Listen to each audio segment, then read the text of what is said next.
Hey guys, my name's Scott. Just arrived to come out for a little day trip. You're watching the Time Lister channel. I come out to a place called Houghton Abbey. I think it's Houghton Abbey, near Shrewsbury. It's an old abandoned monastery, Catholic monastery. So I'm just gonna have a little look around. It's really cool, and some of the structures are actually very complete. So we're gonna get out the car. We're gonna have a little look around and see what we can find.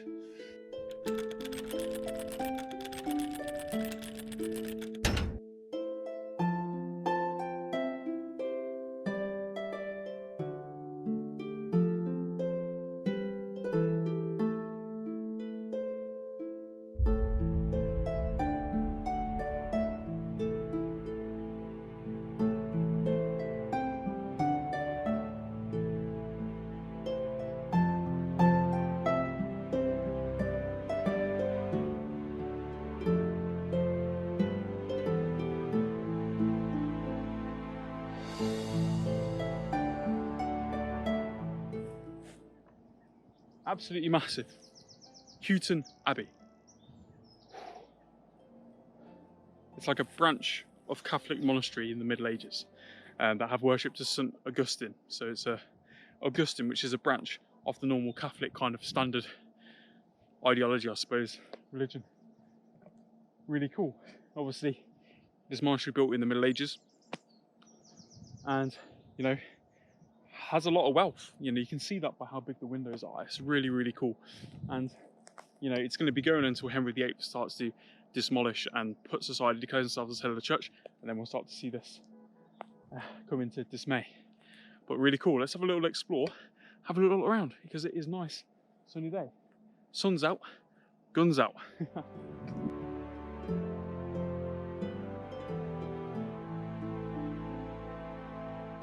Look how big it is. I've never even heard of this place, but you can just see like how grand this would have been back when it was first built. It's absolutely massive. I've never heard of it. I'm so glad I drove out here today. It's really cool. It's right in the middle of the countryside, and you can see just how big this main window. And if you imagine, you know, in the medieval times, this stained, you know, imagine the stained glass window that would have been in here. That's so cool.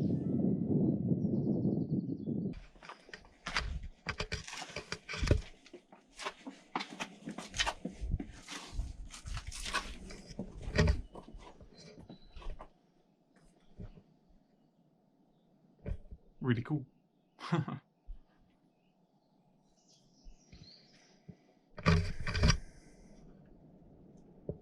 Don't want to fall down here. These stairs are a bit dodgy.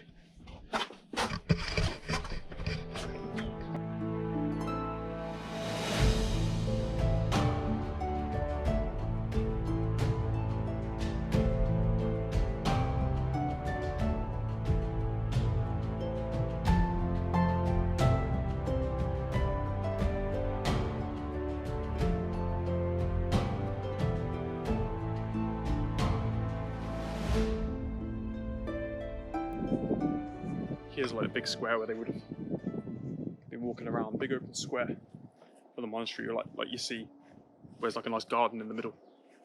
You walk around. That's such a grand entrance. There's another sculpture over here as well that I've just seen.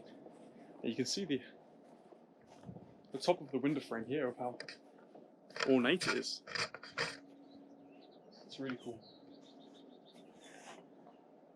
Some knobheads engraved some kind of initials in there. Really cool. But obviously, these sort of Catholic, you'll see probably maybe a lot of the figures where their faces have gone, and a lot of the windows that have been demolished. But obviously, when the Reformation happened in England, Henry VIII, and he, you know, took it upon himself to become in charge of, you know, bringing in the Church of England, head of the church. You know, you see basically the end of the use of this monastery gets sold, that kind of thing. A lot of the monks and stuff would sign a charter, probably to accept the change and accept Henry VIII as the new supreme leader of the church. And that's when you see a lot of these monasteries start to fall into dismay. A lot of places in the medieval times, they would actually, local villagers would come, because there's a lot of use and a lot of, people, a lot of wealth that the Catholic Church had.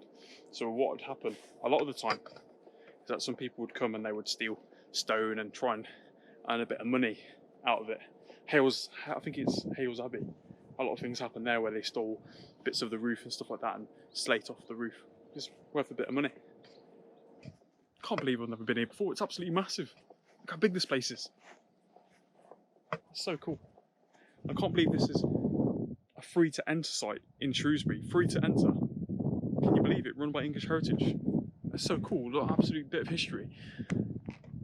This is the biggest that I've seen anyway. Obviously you've got Whitby Abbey and stuff, but this is one of the biggest monasteries that I've seen. So it's pretty breathtaking. It's such a nice bit of the countryside as well. Can't believe it.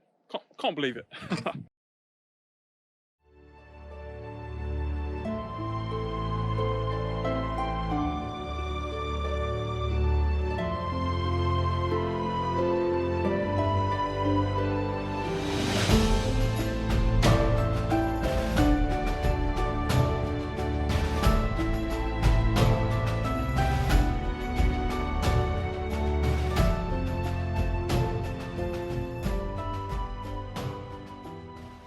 This is the main kind of courtyard here. You can see the arched room here, how like nice it is. It's got like carving. So back in the day, when this was a monastery, you see a lot of this main square. That's where a lot of how it would typically look, where you've got like lots of plants in the middle and there's a little walkway all the way around. It's really ornate. And if you're a monk in the medieval times and you come to live here, you'd be very lucky to actually live here, because if you're on a farm, or if you're a peasant, someone of a lower class, you're not going to be eating that great food. You're going to be having pottage every day for dinner. But if you come here, you're going to get clothed, you're going to get food. They'll most likely have meat as well, so they have more options. And you get to live in this lovely, elegant grounds. And do not be fooled by the fact that it is a ruin now, because it would have been very elegant. Stained glass windows, statues. It's Catholic Church, so because these monks as well, they're going to learn to write, and read, and a lot of people in this time, until we get the invention of the printing press, in early modern Europe, it's a lot of people still can't read and write. So you can expect a lot of people here that would be very literate, and a higher class of society, the church, the clergy. Really cool. That's one of the main differences between a castle and a home is the size of the windows. Obviously, when you go to a castle, a lot of the windows are a lot smaller, and here the windows are absolutely massive. But as castles start getting more modern, they introduce great halls. You'll see that a lot of the windows in castles often do become big and look the same as a church, so they're hard to tell the difference. I just love these archways. These kind of Norman style doorways. They're really cool. They're really cool.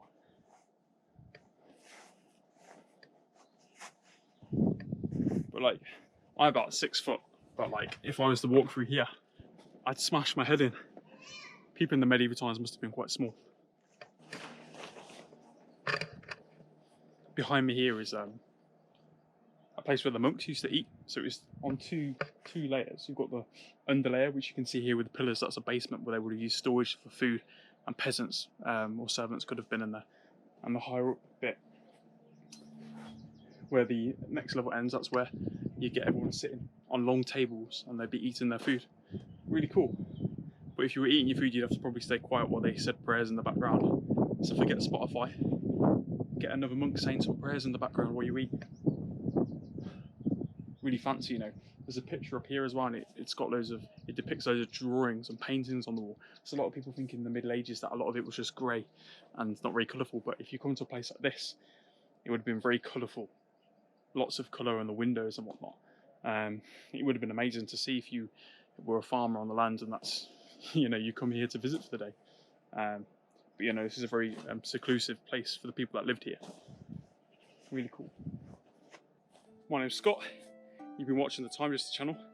It's been good to come out to another location. I'm going to start coming out to a lot more locations and doing some more history vlogs, because I don't think there was that many on YouTube. People just going out and exploring some of these amazing ancient monuments that I didn't even know about. So if I didn't know about it, you probably didn't know about it. So guys, you've got to come out, you've got to visit our heritage, because this place is awesome. I'm the only one here. But guys, make sure you give it a like and subscribe to the channel. And guys, enjoy and stay tuned for the next video. Thank you.